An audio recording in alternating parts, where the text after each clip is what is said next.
If so, what would we call such an object? And do we know of any moons out there that could possibly pull this off? A few years back, my research team discovered Kepler 1625b-I, the first exomoon candidate. But what made the candidate particularly astonishing was the enormous size, a Neptune-like moon orbiting a super-Jupiter mass planet.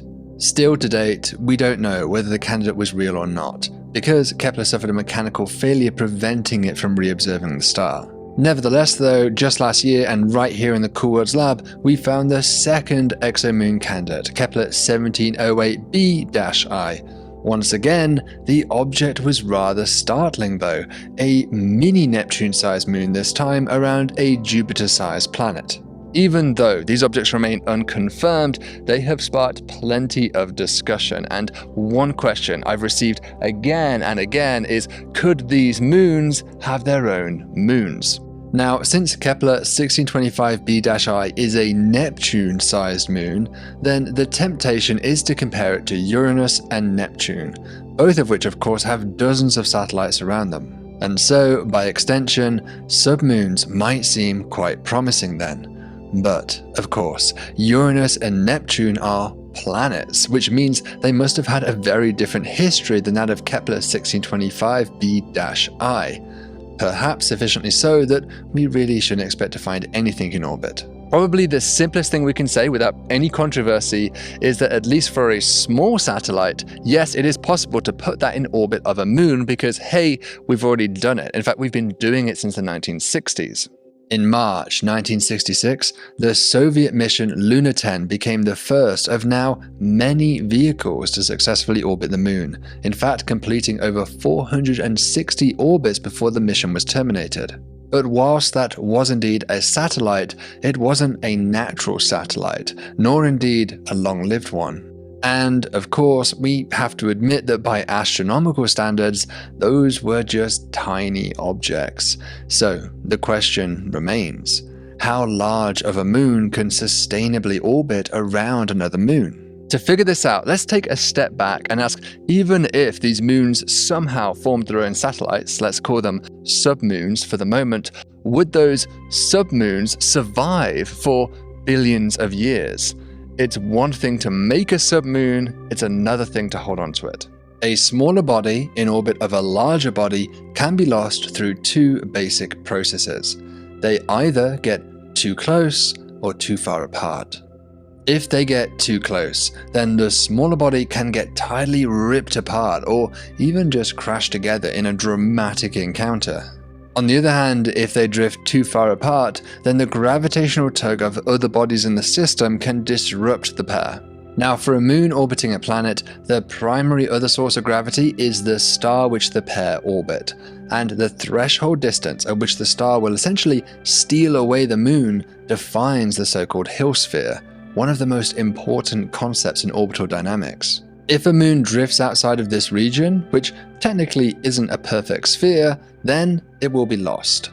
Or in fact, usually even about half of a Hill radius is often sufficient. Now the reason why this inner and outer distance matters so much is because the orbits of moons gradually evolve over time.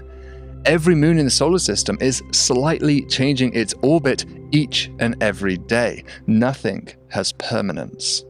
Our own moon exemplifies this, moving away from us by 4 centimeters every year. But why? Because of one word: tides. The moon raises tides on the Earth, giving us 2 high tides per day. This happens because the moon's gravitational influence is slightly different across the Earth's surface, gently massaging the oceans towards the sublunar and antilunar positions, causing this kind of bulging effect. Now, since the Earth rotates once every 24 hours, which is much quicker than the moon's revolution, then this bulge can be thought of as trying to overtake the moon, but then it gets pulled back through the gravity of the moon again. This effectively slows the Earth down, gradually reducing its spin over time. However, since the Earth-Moon system, like any other pair of objects, has to conserve angular momentum, then the slowing down of the Earth demands an increase elsewhere in the system. Like a skater sticking its legs out to slow down, the Earth can be thought of as sticking its moon out, pushing the moon away into an ever wider orbit. If we could make the moon more massive, then this process would happen even quicker, because the tides raised on the Earth would be greater. But make the moon too heavy, and the recession rate becomes so fast that the moon will escape the Hill sphere in just a few billion years or less, thus defining an unstable moon. So look, really, you can put any size moon around any size planet and be okay, at least in the short term. But if you want stability for billions of years, then very large moons become precarious because of their very rapid tidal migration rates. And I should also note that these motions don't always have to be a recession. The moon would actually slowly fall into the planet if the Earth was spinning slower than the moon's revolution rate, a lunar month. It would be an understatement to say that the film Moonfall did not accurately portray this on the big screen. This process of migrating in or out, also known as tidal acceleration, is the primary limiting factor as to how big of a moon a planet can hold on to. And so by the same token, it is also the primary limiting factor as to how large of a submoon a moon can hold on to. In the same way that a planet has a Hill sphere around it where its gravity dominates over that of the star, allowing for moons, a moon also has a smaller Hill sphere around it where its gravity dominates over that of the planet, allowing for submoons. But merely residing within the moon's Hill sphere is not suffice. The submoon must also be small enough that it can stay there for billions of years. Too big, and the tides that it raises upon the moon will cause the submoon to exit that region too expediently. Much of the theory of moon tidal evolution was worked out decades ago, especially in a classic paper by Barnes and O'Brien in 2002. And so, starting from this, one can really just reuse that theory, but just switch over the labels to apply this to submoons. And that's exactly what Kollmeier and Raymond did back in 2019, shortly after we announced Kepler 1625b-I. So let's take a look at their results and start with Saturn as an interesting test case. In this figure, we're assuming that the submoon is pretty small, just 10 kilometers in size as a fiducial example. On the X and Y axes, the authors are varying the properties of their host moon. Specifically, the X-axis varies the distance between Saturn and the moon, and the Y-axis changes the size of that moon. Kollmeier and Raymond find that any moons above this line could hold on to a 10-kilometer submoon, so this seems good news. Indeed, this result should make sense. The further away the moon is from Saturn, the larger its Hill sphere will be because Saturn's gravity diminishes at larger distances.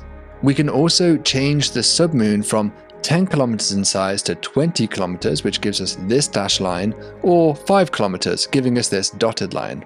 So far, this is pretty generalized, but now let's add Saturn's actual real moons onto this diagram. Titan, which is by far the biggest moon around Saturn, is certainly in the running for holding onto a submoon.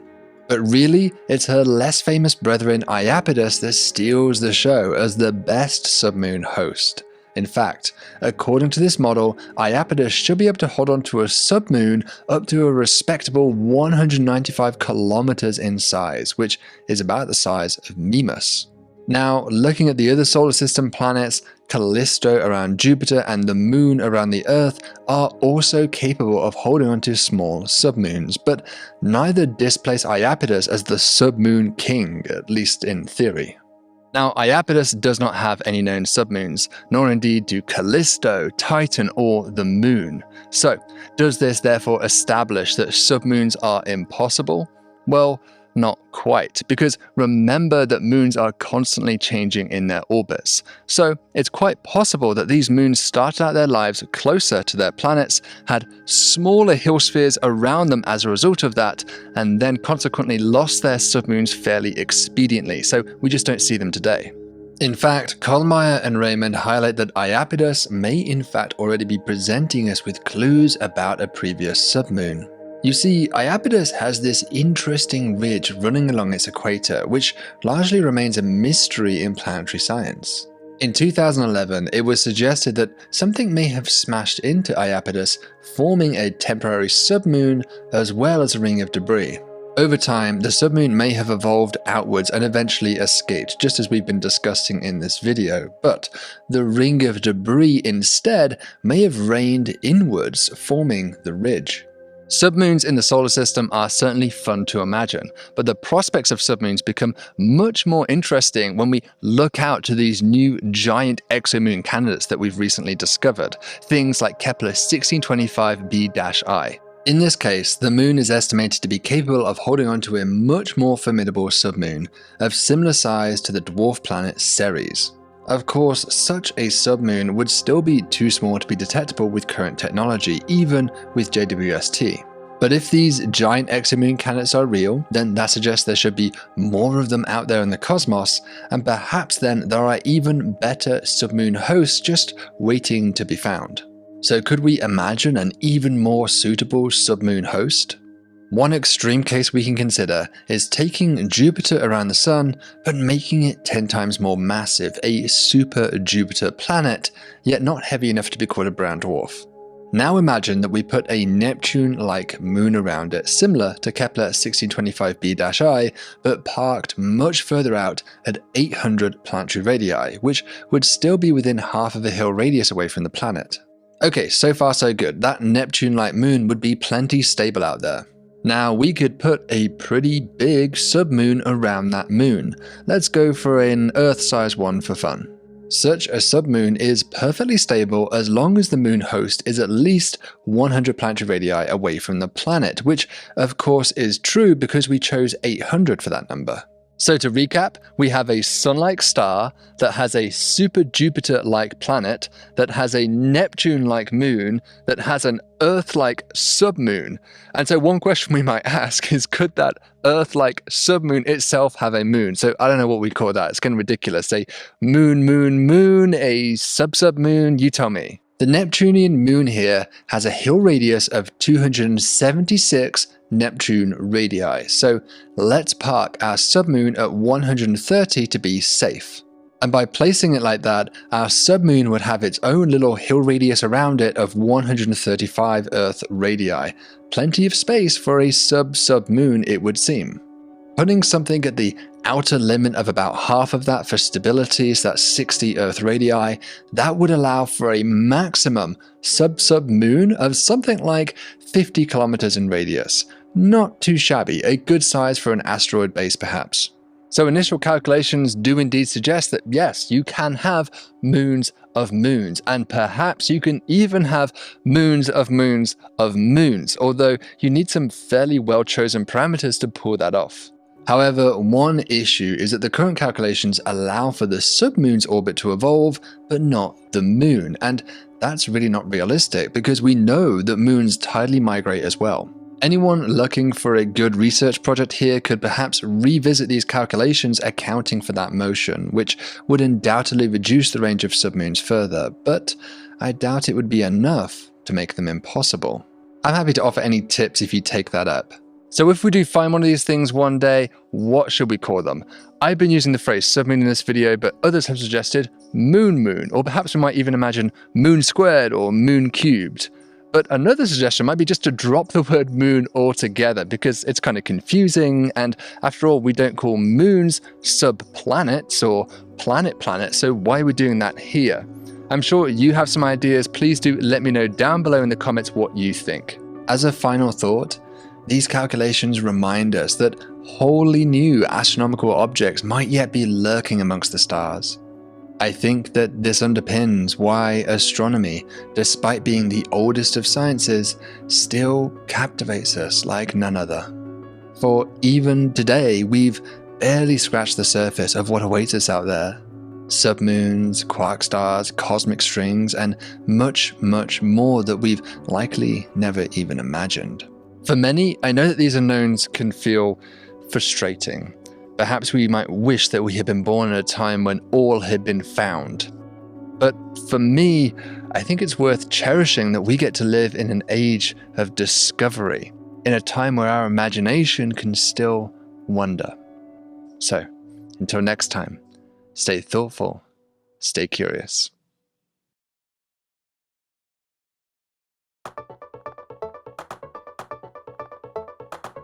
Thank you so much for watching, everybody. If you enjoyed this and want to support my research team's hunt for exoplanets, exomoons, and hey, maybe even submoons and sub-submoons as well, then be sure to click the link up above where you can become a donor to my research team at Columbia University, just like our latest 2 donors who I want to personally thank, that is Lee Deacon and Ryan Provost. Thank you so much for your support. So thanks again for watching, and see you around the galaxy.